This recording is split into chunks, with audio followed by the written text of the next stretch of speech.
a male. Once again, thank you for joining us today at the Ask a Male blog, apartment, and office, where we answer your questions about why men do the weird things that we do. Today's asker asks, why can't men commit? That's actually kind of a complicated question to answer, to be honest. I have a fairly extensive history of dating, and I can honestly say that I've met a lot of women who can't commit, usually because they have different reasons. Women that I have dated in the past have said that I'm too fat, too ugly, there's always somebody better looking, somebody who doesn't play with toys. As we've noticed, I'm an avid toy collector, so it tends to decorate my house and my apartment. But I'm not a woman, so I can't speak for how women think. I don't know for sure why women can't commit. But my job is to try to give you some idea as to why men can't commit. Which I think, honestly, some men can.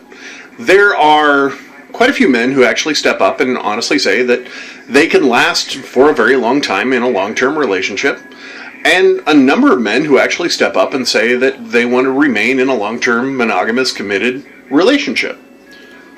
Why some men can't commit, I think, is going to be a little more telling as to what their motivations are in getting into a relationship. If a guy, for example, is only interested in a quick hookup, he's not interested in a commitment. He's just interested in getting his rocks off. If a guy is confused as to what he wants out of life, then he might think he's ready for a commitment, but if he's still confused, he's not ready to give you the commitment that you want. So it's not that he can't commit, he's not capable of giving commitment. Then there are those of us guys, probably I lump myself in there, who are capable of giving commitment, and we go all out to give it, but we become so overbearing that we cause you to run away. So it's not that we're not capable of giving commitment, we're just pushing you too hard to be committed. You must love me! To further complicate matters, we have this wonderful thing being inserted in our modern culture that defines alternative sexuality. Things like polyamory, this whole idea of having multiple loves and committing to multiple loves, or not committing to multiple loves, just having multiple people that you sleep with and not tell anybody about. Now, it's just my perception, but that seems overly complicating things. Let's try something a little bit different in governing this question. Ask the person that you're with, what are your goals in seeing me, in dating me? What are your long-term goals? Are you just wanting to get to know me? Are you just wanting to get in my pants? Are you just wanting to come over and have a shag? Or do you really want to develop something long-term?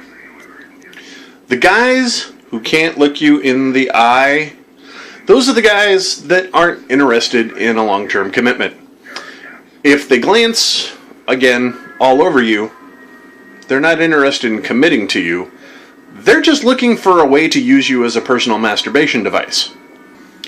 Talk to the guy if he looks you in the eye and says, I have a desire to develop a long-term relationship with you, then he's ready for a commitment. But be honest about what you really want to get out of this. Are you ready for a long-term commitment? Are you ready to develop something? Are you just wanting to get together and get to know somebody?